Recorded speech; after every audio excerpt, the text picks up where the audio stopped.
शेख हसीना के तख्ता पलट के बाद किस्मत से मिली बांग्लादेश चीफ की गद्दी को बरकरार रखने की जी तोड़ कोशिश में जुटे हैं मोहम्मद यूनुस। इसके लिए यूनुस ने शेख हसीना के पीछे एंटी करप्शन कमीशन तक लगा दिया। यानी अब अवामी लीग चीफ शेख हसीना के खिलाफ आरोपों की जांच यूनुस के इशारे पर ही होगी।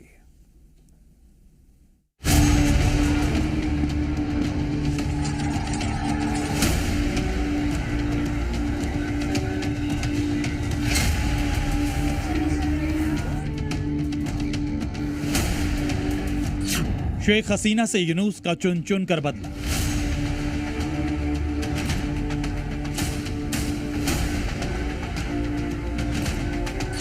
शेख हसीना सरकार के तख्ता पलट के बाद किस्मत से बांग्लादेश चीफ बने मोहम्मद यूनुस पूरी तरह बदले की राजनीति पर उतर आए हैं। एंटी करप्शन कमीशन बहाना, शेख हसीना निशाना। शेख हसीना को बांग्लादेश छोड़ने पर मजबूर तो किया है, अब यूनुस ने शेख हसीना के पीछे एंटी करप्शन कमीशन लगा दिया है। ছাত্র এবং ছাত্রী ভাই বোনদেরকে স্পেশাল থ্যাঙ্কস। আপনারা দেখতে পাচ্ছেন আমি গণভবনের ভিতরে এখন গণভবনের মধ্যে অবস্থান করতেছি। এই যে আমাদের আর্মি ভাইয়েরা আমাদের সহযোগিতা করেছেন, তাদেরকে ধন্যবাদ। बांग्लादेश में एसीसी यानी एंटी करप्शन कमीशन ने पूर्व प्रधानमंत्री शेख हसीना, उनकी बहन शेख रेहाना, भतीजी ट्यूलिप सिद्दीकी और बेटे सजीब वाजिद जॉय के खिलाफ भ्रष्टाचार के आरोपों की जांच शुरू कर दी है। साफ है कि हसीना के देश छोड़ने के बाद भी यूनुस को चैन नहीं है। यूनुस सरकार ने शेख हसीना पर क्या आरोप लगाए हैं, ये भी जान लीजिए। सरकारी फंड का गलत इस्तेमाल, भ्रष्टाचार और भाई भतीजावाद, चुनाव सिस्टम पर असर डालना, सबसे बड़े बैंक डिफॉल्टर को सलाहकार बनाना, डिफॉल्टर्स कारोबारियों को मंत्री बनाना, विवादित कोटा सिस्टम बनाना।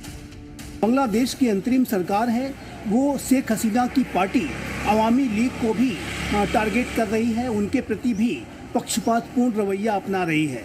बांग्लादेश की अंतरिम सरकार के अनेक मंत्रियों के द्वारा अवामी लीग को फासिस्ट पार्टी करार दिया गया है और जाहिर है कि ये जो रवैया अंतरिम सरकार अपना रही है वो पक्षपातपूर्ण रवैया है।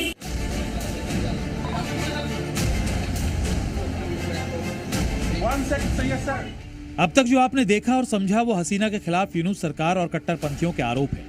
इस बीच बांग्लादेश में शेख हसीना की पार्टी ने यूनुस सरकार पर बड़ा आरोप लगाया है। शेख हसीना की पार्टी ने कार्यकर्ताओं के खिलाफ हिंसा का आरोप लगाया है। अवामी लीग का दावा है कि जुलाई से अब तक 400 कार्यकर्ताओं की हत्या की गई है।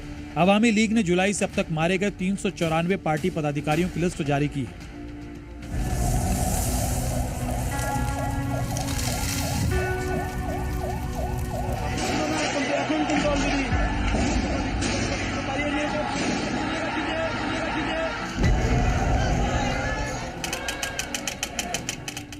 पांच अगस्त के बाद जब शेख हसीना की अवामी लीग सरकार गिर गई थी, उसके बाद पार्टी के नेताओं, कार्यकर्ताओं और उनके परिवारों को पूरे बांग्लादेश में ऑर्गेनाइज तरीके से निशाना बनाया गया।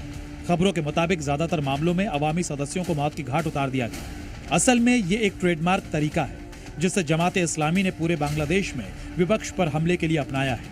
ब्यूरो रिपोर्ट, जी मीडिया।